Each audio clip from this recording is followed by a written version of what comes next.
Eu queria pregar uma mensagem para você com o título A Palavra Irrevogável. A Palavra Irrevogável. Esse tema veio na minha cabeça depois que eu li um texto bíblico e eu fiquei com isso na cabeça. Palavra irrevogável. E eu fiquei assim, imagine um rei, né? Um rei. Ele diz uma palavra e ela não pode ser revogada. Palavra de rei, né? Eu não sei se você já ouviu essa frase, né?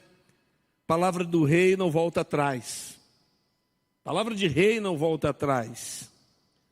E no reinado de Dario, que por um decreto real, no qual não era permitido a adoração a nenhum outro Deus, senão a ele, o rei, dos medos e dos persas, quem desobedecesse esse decreto seria lançado na cova dos leões.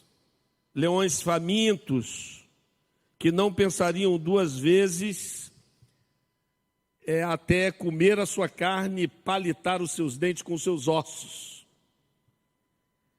E então ele era muito amigo de Daniel, rei Dario. E os outros líderes fizeram uma arapuca para poder prejudicar Daniel.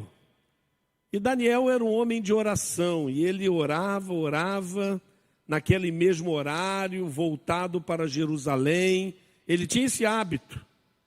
E aí então ele foi pego no crime de adorar o Deus de Israel, quando o próprio rei havia assinado um decreto irrevogável, uma palavra irrevogável. E vocês conhecem a história, né?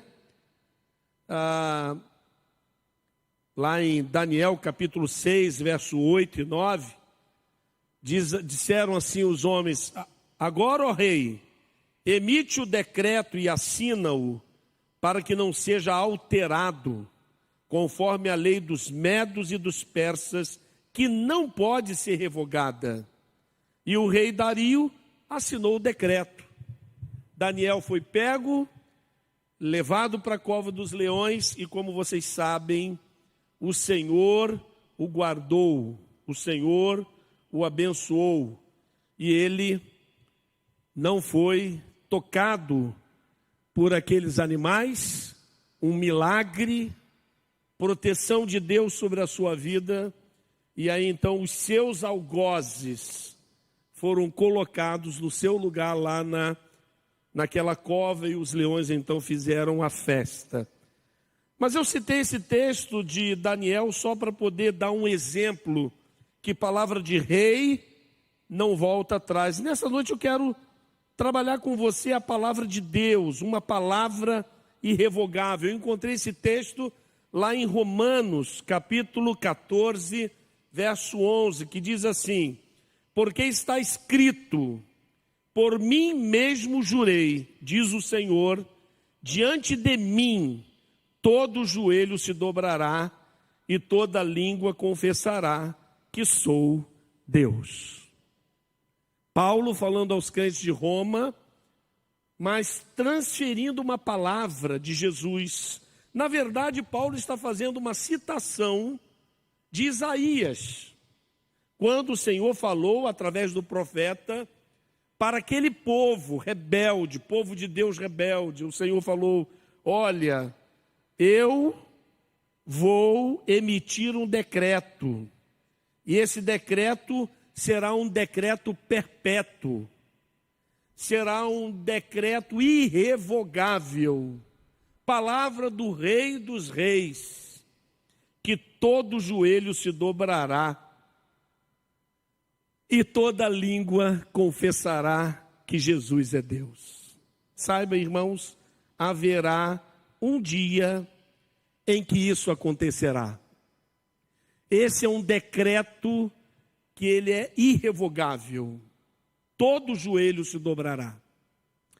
Eu me lembro uma vez que eu fui fazer uma conferência numa igreja e nós estipulamos que todas as madrugadas nós devíamos ir naquela igreja, junto com toda a igreja, para fazermos um culto de oração, a fim de que nós pudéssemos ganhar aquele bairro para Jesus. E foi uma conferência muito abençoada. E eu me lembro agora, nesse momento, de que lá, falando sobre joelhos que se dobram diante do rei, uma senhora muito entristecida, porque ela era portadora de uma necessidade especial, então ela dizia assim: pastor, minhas pernas estão aqui, mas elas não valem de nada. E eu fico tão triste de não poder me ajoelhar diante de Deus. Eu falei: você vai se ajoelhar. Não, pode crer, você vai se ajoelhar. Mas como, pastor? Um dia você vai estar na presença de Deus. E você não terá mais nenhum impedimento. E você se dobrará, porque é um decreto. Todo joelho, não é algum joelho, não são os joelhos que podem ou que não podem, não são os que querem ou que não querem. Todo joelho se dobrará e toda língua terá que confessar: Jesus é Deus, o Senhor é Senhor, Ele é o Rei dos Reis.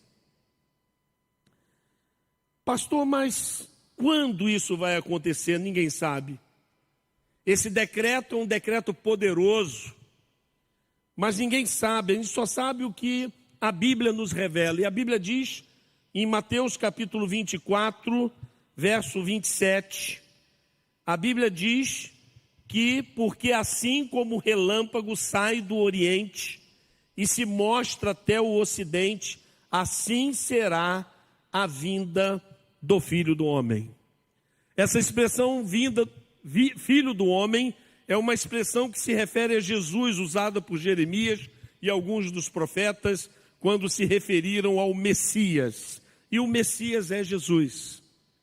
E a Bíblia está dizendo que a vinda dele vai ser algo realmente estupendo, vai ser algo que vai abalar as estruturas da terra e do universo.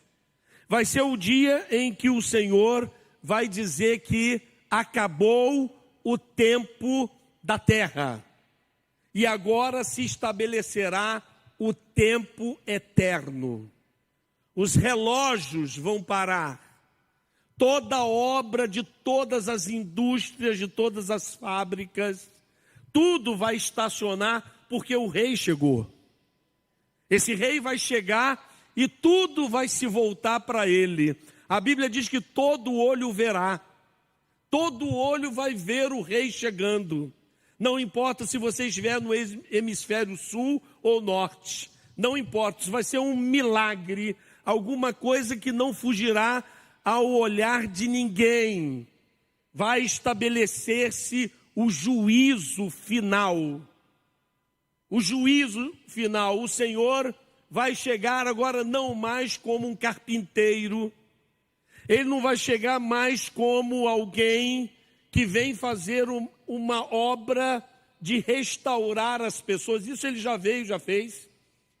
Ele ficou 3 anos ensinando para os seus discípulos as coisas do reino dele. Ele ficou explicando como se chega a esse reino, como é que você consegue chegar à presença do Senhor, como é que você tem que se arrepender dos seus pecados, aceitar Jesus Cristo como seu único e suficiente Salvador, e aí então chegar no reino salvo. Ele investiu a vida dele, ele deixou a eternidade, se vestiu de carne, fez-se semelhante aos homens e nos ensinou os passos que nós deveríamos dar em direção a Deus, em direção à eternidade, feliz com o Senhor. O único esforço nosso é ver onde Jesus pisou e pisar exatamente na marca que ele pisou. Nós vamos estar seguindo os passos de Jesus. É lógico que nessa caminhada em direção à nossa salvação, existem momentos que Jesus passou que foram momentos de tristeza, momento de abandono. Ele reclamou com os seus discípulos: vocês não puderam orar comigo nem 1 hora? E Jesus chorava, e Jesus sofria por causa dos pecados que ele iria levar na cruz, naquele momento lá no Getsêmani, mas ele estava sozinho. Quantas vezes nós cristãos ficamos sozinhos? Mas isso não é um espanto para ninguém, porque na verdade nós estamos seguindo os passos de Jesus. Os passos que Jesus fez, nós também devemos dar e devemos nos alegrar com isso. Jesus foi preso, Jesus foi torturado, Jesus ele foi morto. E aqueles que querem ir para onde Jesus foi, têm que seguir os passos de Jesus. Tem que parar de ficar ouvindo as vozes desse mundo, as vozes que querem nos roubar a fé, roubar a esperança do nosso coração. Então, nós precisamos de fato estar conscientes que um dia, como um relâmpago que sai do Oriente e se mostra no Ocidente, Jesus voltará. E ele então vai mostrar a sua toga, a toga da justiça, o cetro da impiedade. Ele vai mostrar todo o seu furor contra aqueles que conscientemente se rebelaram e continuaram a se rebelar. E sabendo que estavam errados, continuaram errados, não se arrependendo dos seus pecados. Meus irmãos, nós precisamos ler a Bíblia e descobrir que isso está muito latente aos nossos olhos.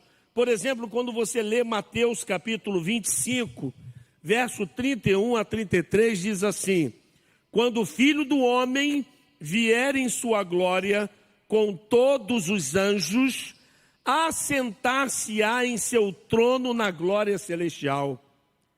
Todas as nações serão reunidas diante dele, e ele separará uma das outras, como o pastor separa as ovelhas dos bodes, e colocará as ovelhas à sua direita e os bodes à sua esquerda. Uau! Eu não sei se você já parou para ler esse texto, quantas verdades poderosas existem aqui. Primeiro está dizendo que ele virá, o Senhor voltará. Se você é um cristão meia pataca, um cristão que fica com um pé na igreja e outro no mundo, presta atenção nessa mensagem, porque talvez o Senhor te trouxe aqui hoje como uma demonstração do seu amor e da sua graça por você. Ele te ama e Ele permite que você ouça o que está sendo dito.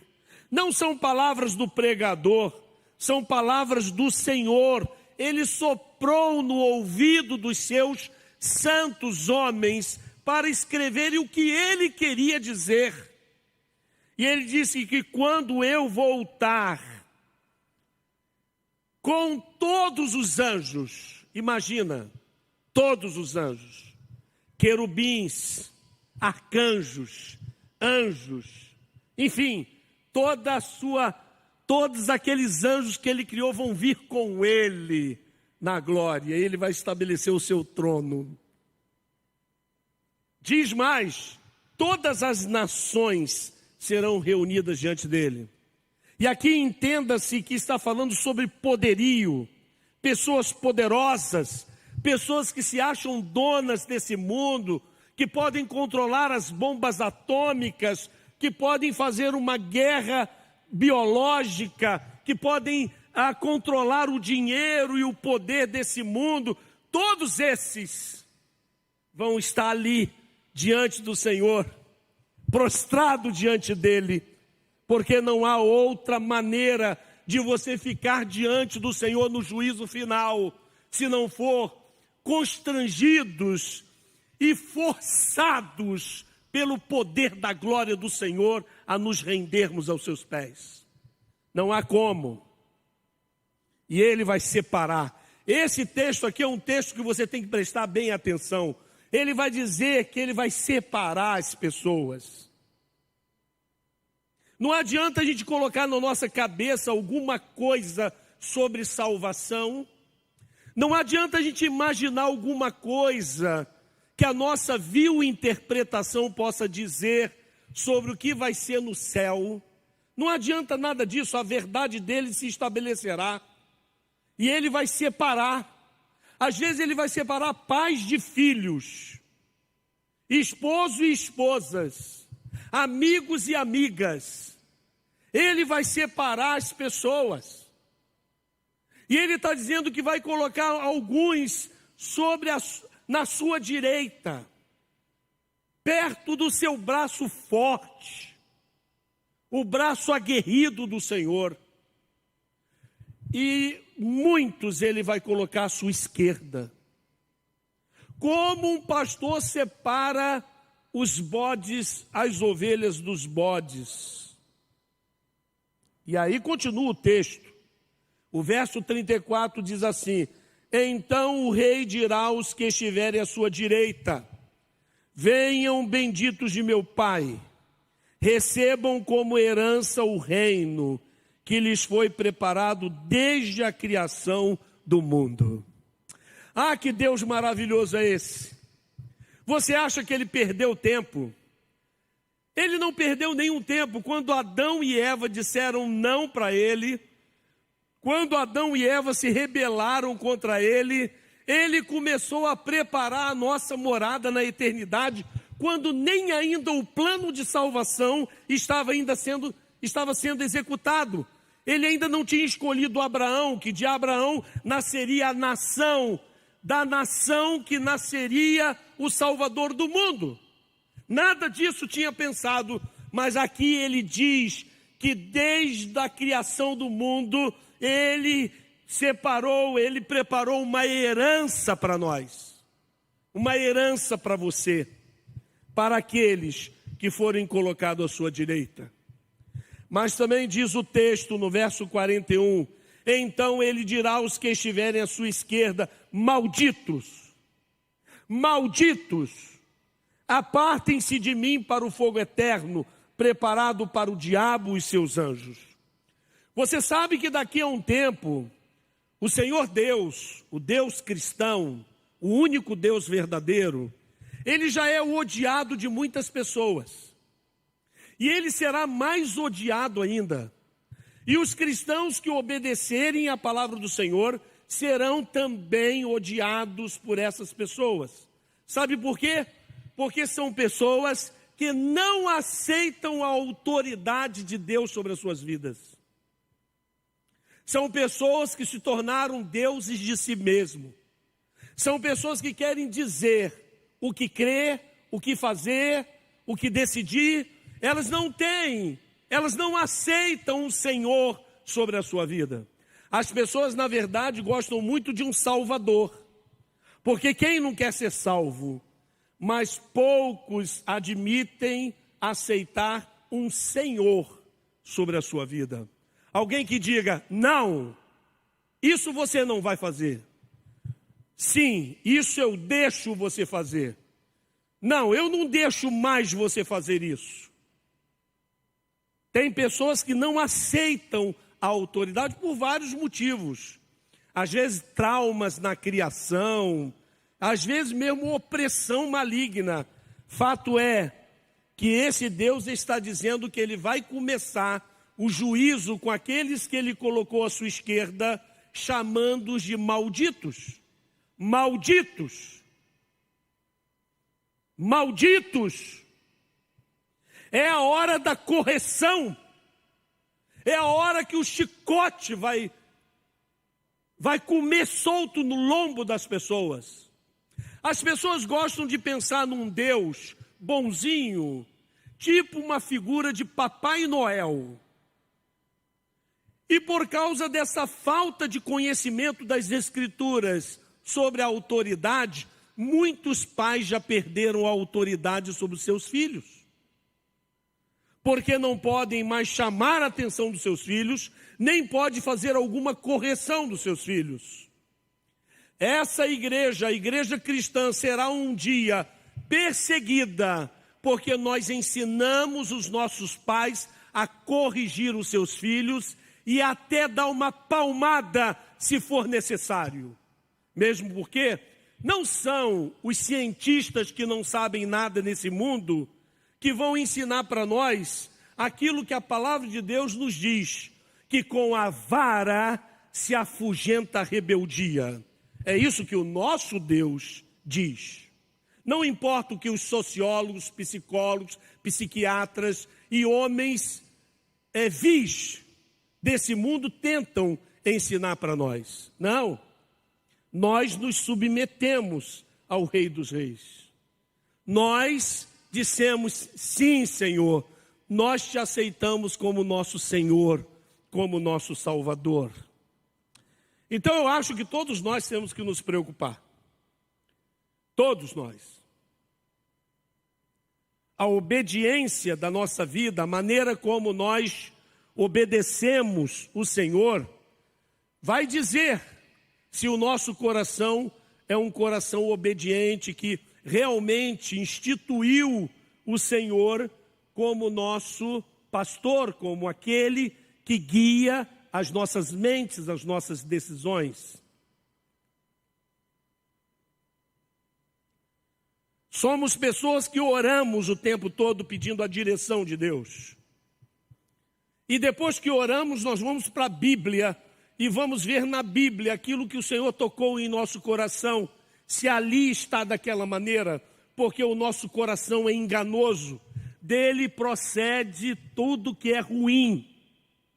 Então não confie no seu coração, confie na palavra do Senhor, porque o Senhor disse, passarão os céus e a terra, mas as minhas palavras não passarão, elas se estabelecerão como decretos irrevogáveis. São coisas que não mudam. Quando a Bíblia diz que homem é homem, isso é um decreto irrevogável. Quando a Bíblia diz que crianças não podem ser abortadas, isso é um decreto irrevogável. E enquanto eu for pastor dessa igreja, eu vou pregar esta mensagem, nem que fique um membro da igreja comigo. Nem que fique um membro. Porque eu posso trabalhar, dar aulas, carregar caixa, eu posso lavar carro, eu posso fazer qualquer coisa, enquanto eu tiver saúde. Mas nunca eu vou dizer que a palavra de Deus não diz mais aquilo, porque a sociedade entende que isso não é politicamente correto. Não, se você é uma pessoa que defende o politicamente correto, essa igreja não te serve. Você tem que procurar outra igreja, tem muitas boas igrejas nessa, algumas bem ruins, mas tem igrejas muito boas nessa cidade. É o juízo de Deus, o juízo de Deus está se estabelecendo. Mas aí eu fiquei pensando, pastor, está certo, o Senhor, nosso Deus, Ele tem a palavra irrevogável, Ele diz que todo joelho se dobrará, toda língua confessará, Ele aparecerá como um raio que sai do Oriente e se mostra no Ocidente. Mas pastor, será que é possível a gente perceber alguns sinais da volta de Jesus? Lógico que sim. Lógico que sim. Eu queria compartilhar com você algumas coisas sobre isso. Porque estamos agora no final dos últimos dias. Eu sei que tem muita gente tão preocupado, tem gente tão ocupado com as suas coisas, com a sua família, com o seu trabalho, com os seus sonhos, que estão esquecendo de olhar para o céu. Lá em Atos, no comecinho de Atos, quando Jesus foi pego por uma nuvem e ele começou a subir naquela nuvem, 2 anjos se colocaram à parte, ficaram olhando aqueles homens e Jesus subindo numa nuvem, e aqueles anjos disseram assim: por que vocês estão olhando assim, surpresos para Jesus? Porque este mesmo Jesus, assim como viste ir, voltará. Presta atenção aqui em mim, olha. Ele voltará, assim como o viste ir, ele voltará, ele vai voltar nas nuvens. Todo olho verá. Você vai ver, se você estiver vivo, você vai ver. Se você não estiver vivo, você que vai vê-lo. Na glória. Pode estar certo disso, não tenha medo da morte. Na hora que estiver lá na UTI, pronto. Você vai abrir os olhos e você vai estar na presença dele. Se você já entregou a sua vida a Jesus, acredite, é isso que a Bíblia diz. A Bíblia diz que você vai ver o seu Salvador na glória. Não tenha medo. Esse barulhinho da UTI, que eu nem sei se eu fiz direito. Quando você morrer, acabar, você não vai ouvir mais esse barulho. Pronto, acabou. Porque para o crente não acaba, gente. Aliás, ninguém acaba. Todos nós partimos para a eternidade, para sermos colocados à direita ou à esquerda do Senhor. Qual o lado você vai estar quando você partir desse mundo? Você já pensou nisso? Então é muito importante que você preste atenção, porque desde daquele momento, olhando lá para a promessa que o Senhor fez, olha, eu vou, mas eu não demoro a voltar. Eis que cedo venho, ele falou lá no livro de Apocalipse, capítulo 6. Ele disse, no capítulo, 22, verso 12, eis que cedo venho. Mas enquanto ele não vem, nós precisamos prestar atenção nos sinais. Você precisa parar um pouco com a sua correria e começar a ficar pensando que sinais a Bíblia diz que vai acontecer ou que vão acontecer e que eu não estou percebendo. O primeiro sinal, não o primeiro sinal na ordem cronológica deles, mas o primeiro sinal que eu queria compartilhar com vocês, que está, aliás, em Mateus capítulo 24, são os terremotos, as fomes, as pestes e guerras. Essas coisas estão acontecendo ou não estão acontecendo? Será que você já parou para perceber isso? Olha o que Mateus 24, 6 e 8 diz. Antes da gente ver esse texto de Mateus, eu quero que vocês percebam essa vinheta que nós vamos ouvir agora, e depois eu continuo daqui dos terremotos.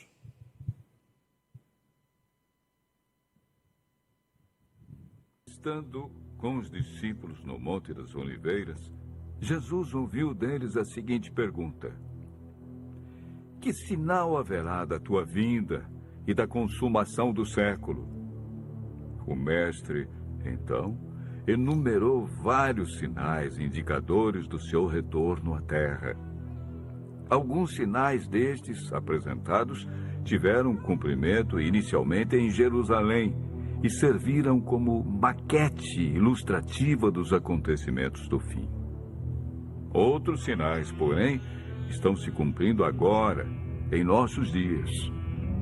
Todos os dias lemos e ouvimos nos jornais, rádio e televisão inúmeros acontecimentos.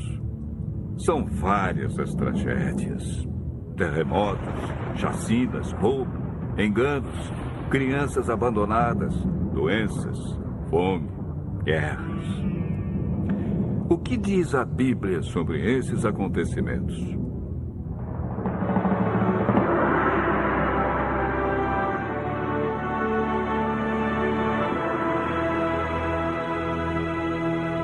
O que diz a Bíblia sobre esses acontecimentos? É o que nós cristãos precisamos perceber. Porque há sinais da volta de Jesus. E o primeiro deles que nós queremos compartilhar são os terremotos. Nunca teve tanto terremoto como agora. Nós mesmo agora estamos sobre o aviso de que o Brasil vai ser atingido por um terremoto que vai acontecer longe daqui. Um terremoto tremendo vai atingir muitos países, e até o Brasil, com ondas que podem chegar a 5 metros. Será que chega lá em casa, Jane? Nós vamos ter que mudar lá para as montanhas, viu? Ou então, meu amor, a gente faz igual aquele filme que o casal se abraçou e ficou esperando a onda. Não é nada romântico. Mas pestes, o vírus está dentro desse cumprimento aí. O Covid, que aliás eu tenho recomendado aqui, que você não afrouxe os seus cuidados. Tem muita gente que acha que acabou. Não acabou nada. Você tem que ter cuidado. Eu não quero fazer o seu sepultamento. Mas se precisar fazer, eu vou fazer. Com muita alegria. Porque eu sei que você vai estar indo para o céu. Mas se eu estiver triste no seu sepultamento, é porque eu tenho alguma dúvida. Guerras. Cada vez mais aumenta a tensão. A China quer dominar o mundo. Por quê? Porque ela tem que alimentar 1,3 bilhão de pessoas. Navios e mais navios do mundo todo saem todos os dias para a China, para alimentar a China. Interesses em água serão muito frequentes. E o Brasil é o berço da água potável. Guerras virão. Já tivemos muitas guerras. Outras virão. Mateus capítulo 24, versos 6 a 8 diz: vocês ouvirão falar de guerras e rumores de guerras, mas não tenham medo. É necessário que tais coisas aconteçam, mas ainda não é o fim.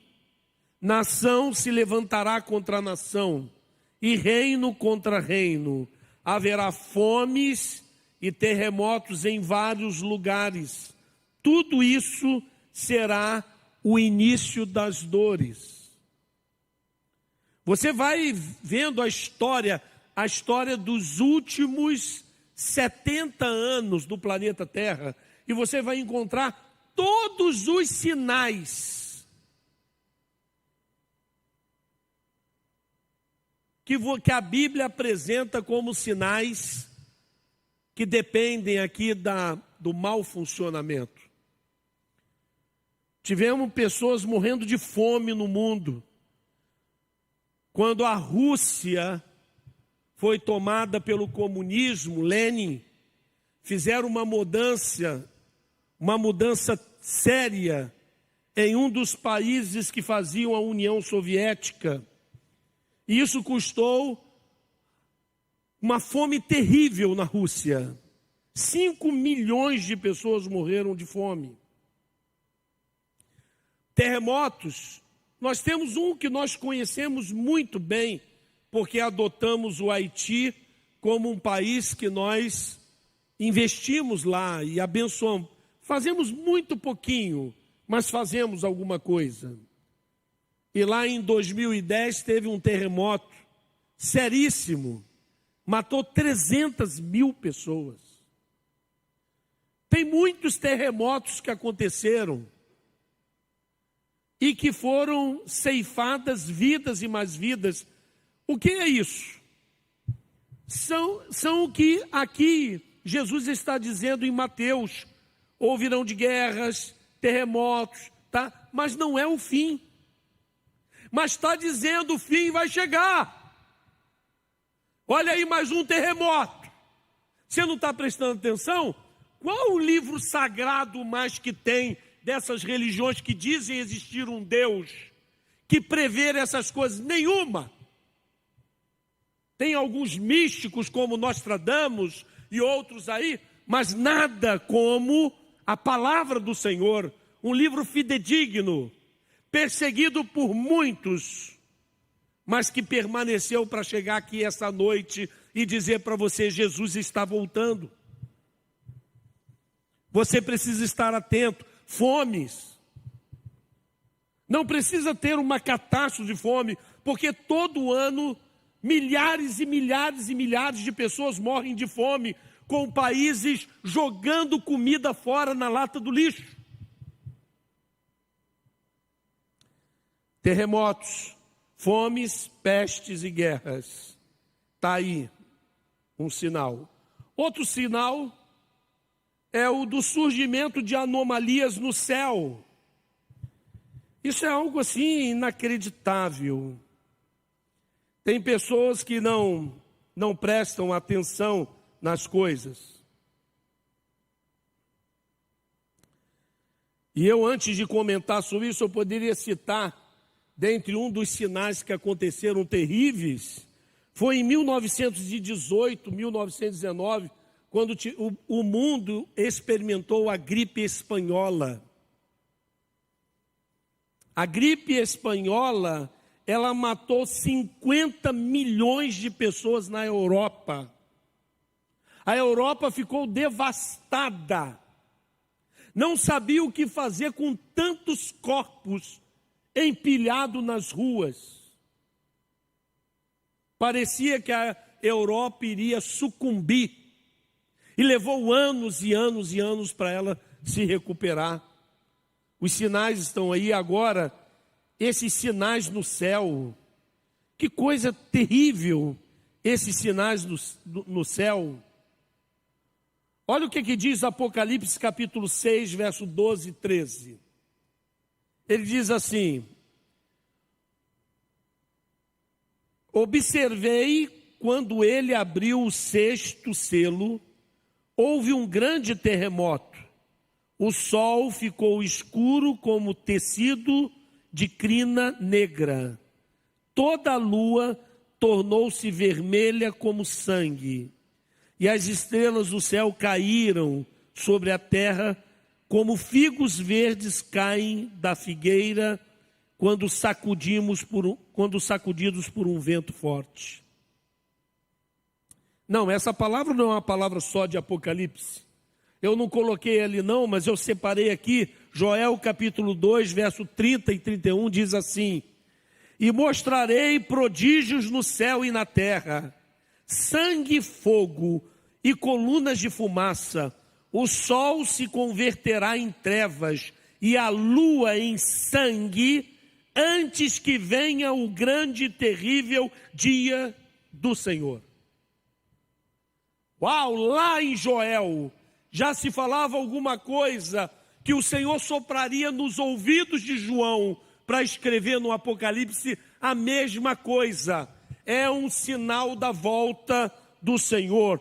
Nos últimos anos, houve vários momentos em que a lua ficou vermelha, feito sangue. Quantos aqui viram? Quantos viram? Vermelha como sangue. Por exemplo, houve uma série de 4 luas de sangue, num período de 2 anos, em 2014 e 2015. E em 31 de janeiro de 2018, houve uma superlua azul de sangue. Uma superlua que só acontece isso de 150 em 150 anos. Houve agora em 2019. Vai me dizer se isso não é um sinal? Por que você está cego a essas coisas? Deixa eu te mostrar mais um. Terceiro, não que sejam nessa ordem, mas que eu escrevi aqui como terceiro sinal: esfriamento do amor cristão. A Bíblia diz isso claramente. Lá em Mateus capítulo 24, 12, diz que devido ao aumento da maldade, o amor de muitos esfriará. E eu fico boquiaberto com cristãos que não estão nem aí para o fato de que as pessoas não conhecem o Evangelho e estão indo para a eternidade sem Cristo e sem salvação. Eu não entrego um folheto, eu não discipulo, eu não falo do meu testemunho, eu não faço nada, porque eu estou tão envolvido com as minhas coisas.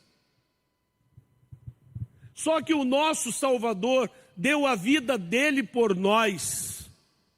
Como nós então vamos fazer de conta que nada está acontecendo, está se cumprindo na vida da igreja, nas religiões, o que está profetizado como um sinal?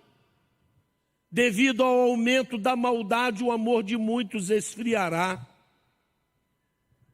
Atualmente, a iniquidade está aumentando no mundo de uma forma inacreditável. Inacreditável. As pessoas estão querendo transformar a família.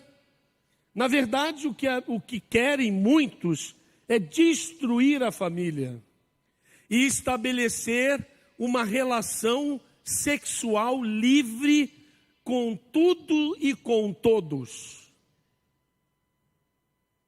Hoje já se aceita no mundo casamento entre ser humano e animal.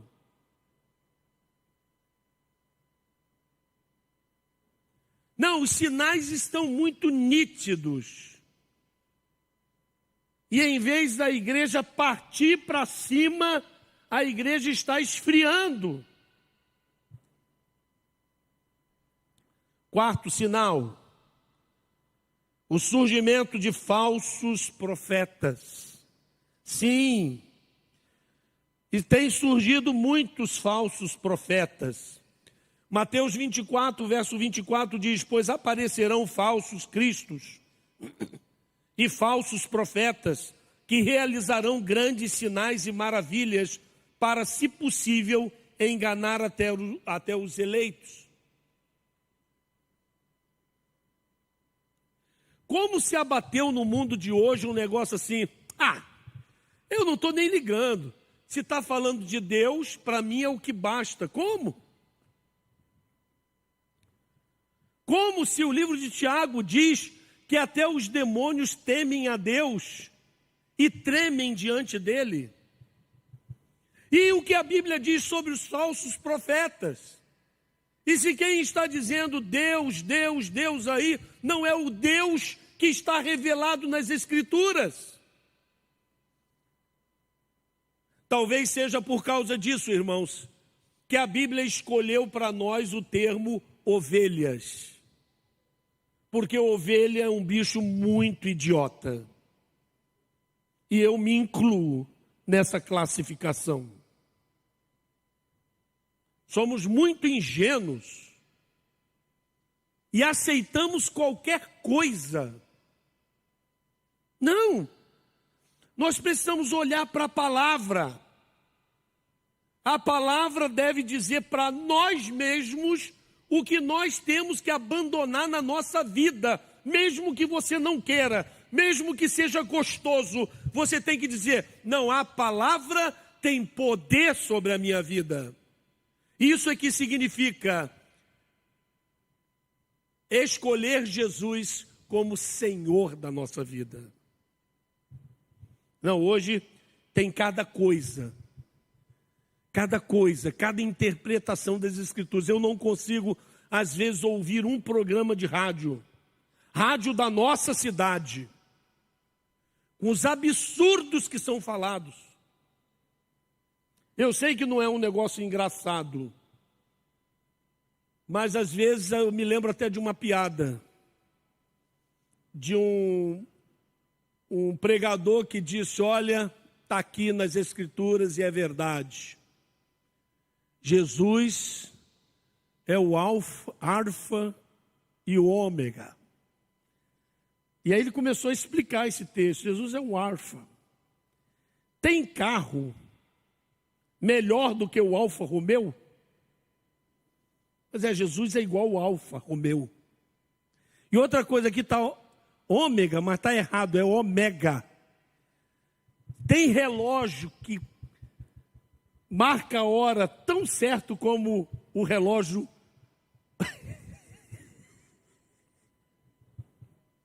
Irmão, tem coisa assim. Cada interpretação que não tem pé e nem cabeça. Você estudou português. Você sabe as regras da língua portuguesa. Pois bem, quando você vai interpretar um texto bíblico, existe uma técnica para se interpretar.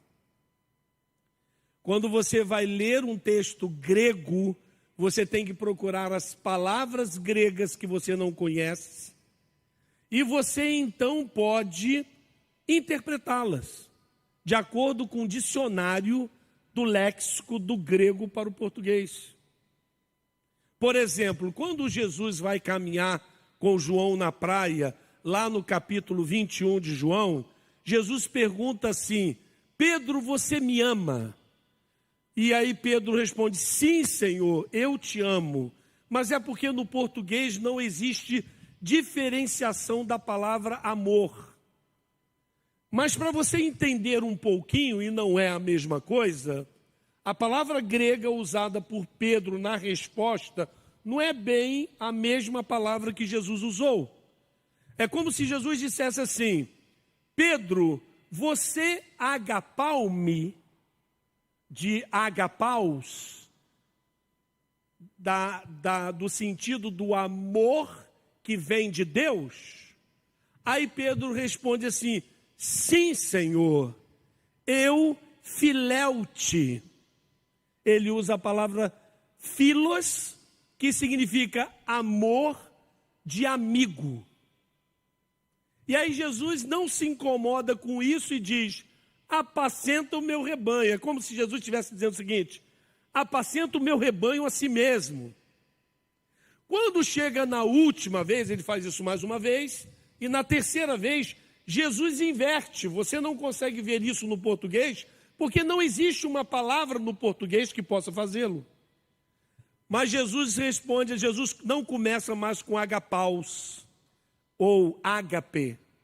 Ele vai e diz: Pedro, então quer dizer que você só me ama com filos?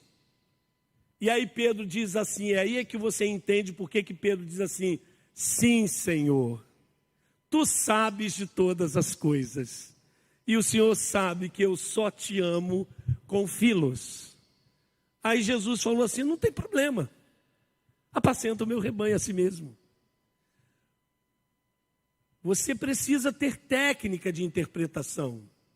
Não basta uma pessoa sentir no seu coração o desejo de ser um pastor e ele não ir se preparar no seminário, não estudar, não ler e não entender, porque há uma responsabilidade muito grande de se estar ensinando a palavra de Deus para as pessoas.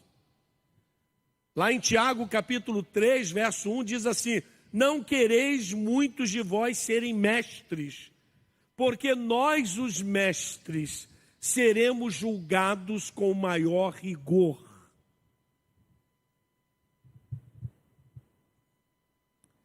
Então hoje estão surgindo muitos falsos profetas, e porque há uma multiplicação de seitas, de religiões, de profetas, falando um monte de coisa.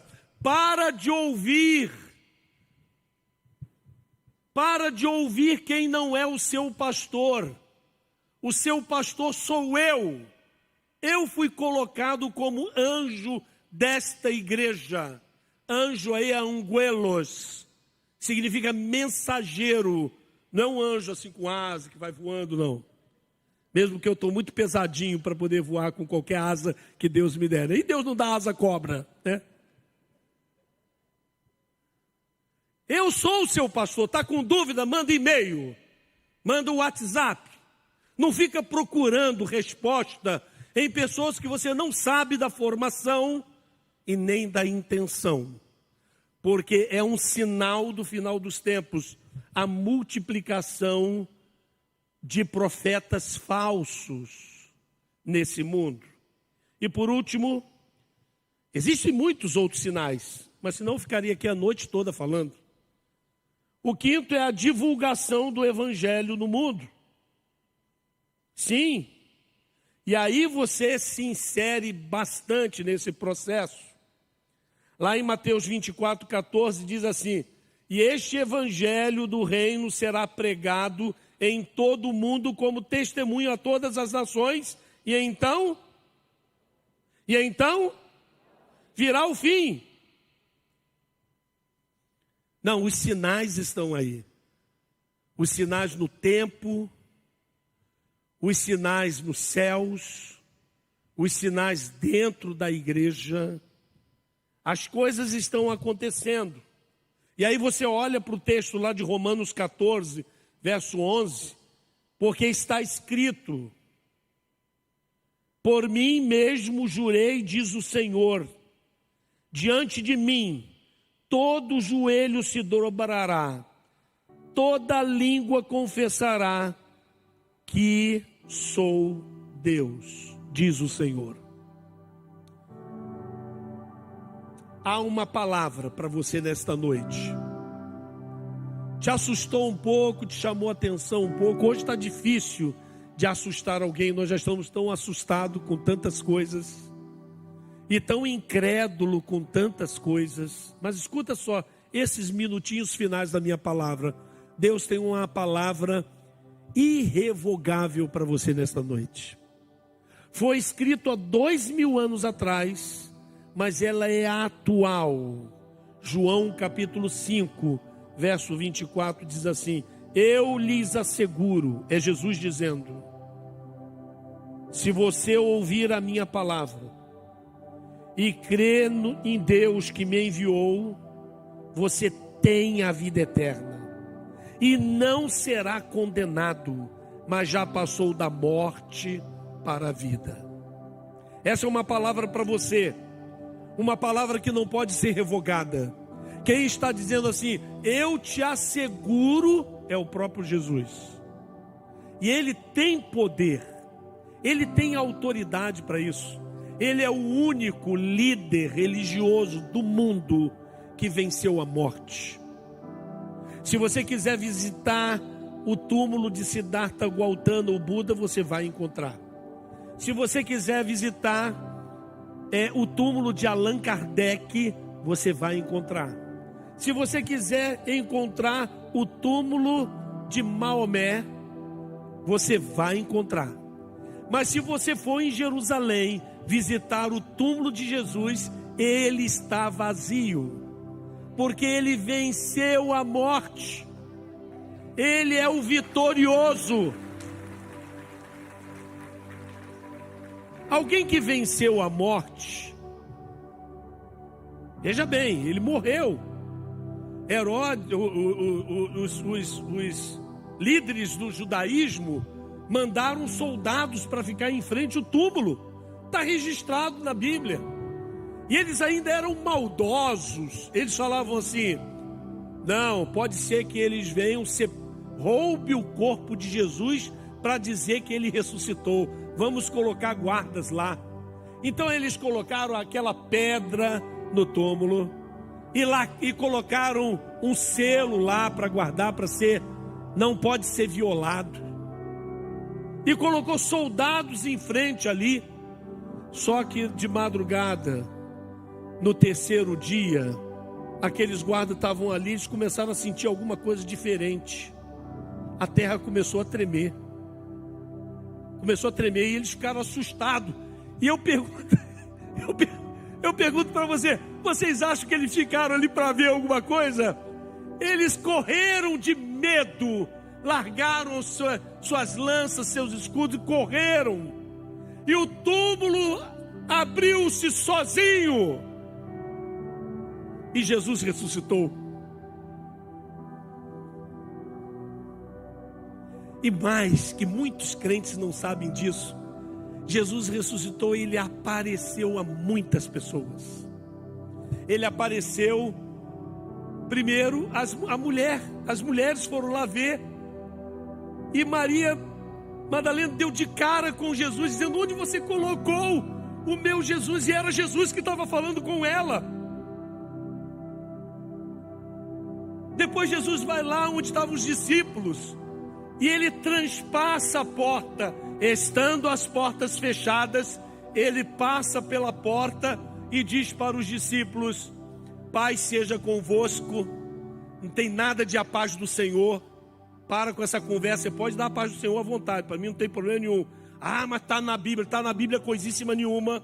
Ele disse: paz seja convosco, porque os discípulos estavam lá com medo, achando que um soldado ia entrar e iam crucificá-los também. Disse: estejam em paz, fiquem em paz. E aí os discípulos se maravilharam de ver Jesus. Jesus falou assim: tem alguma coisa para comer? Para que eles não pensassem que Jesus era um fantasma. E Jesus então comeu na frente deles. E é Jesus. Depois Jesus sai. E ele vai lá na estrada de Emaús. Tinham 2 discípulos lá que foram para Emaús assim, ó. Jesus se colocou do lado dele, estava escuro.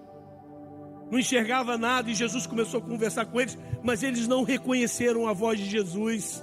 Era o Jesus ressurreto, com a voz mais encorpada, cheio de poder. E aí então ele começa a andar com os discípulos e fala: por que vocês estão assim? E eles brigaram com aquele estrangeiro, não sabendo que era Jesus. Você é peregrino nessa terra? Você não sabe a bagunça que está acontecendo?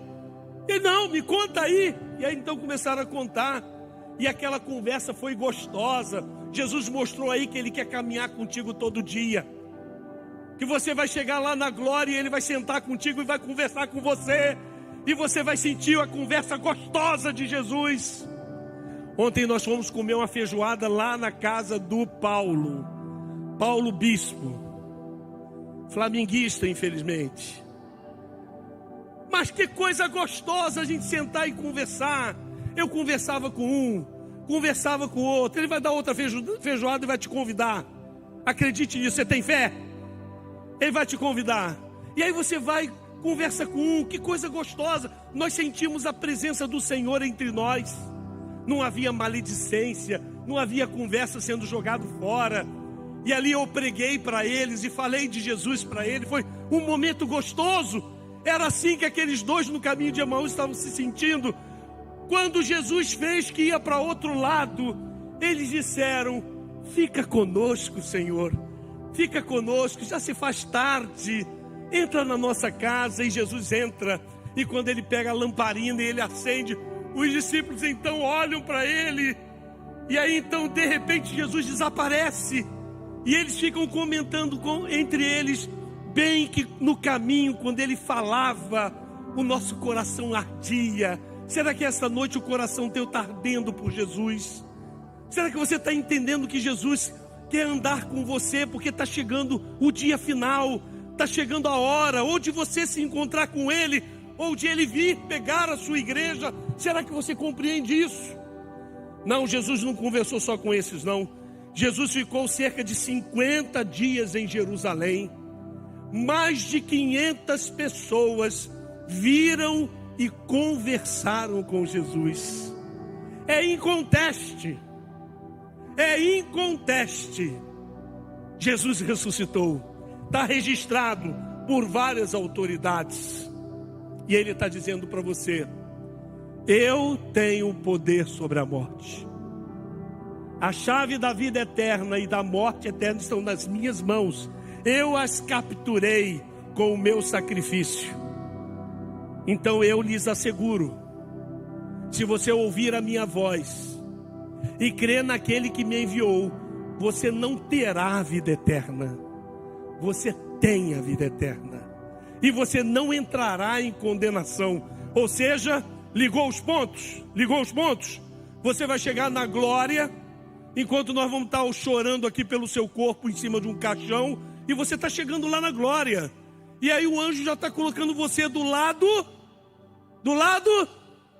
Ah, todo mundo quer o lado direito, né? Do lado direito. E aí você vai se alegrar, porque você já era um salvo, e você chegou na glória só para tomar o seu lugar.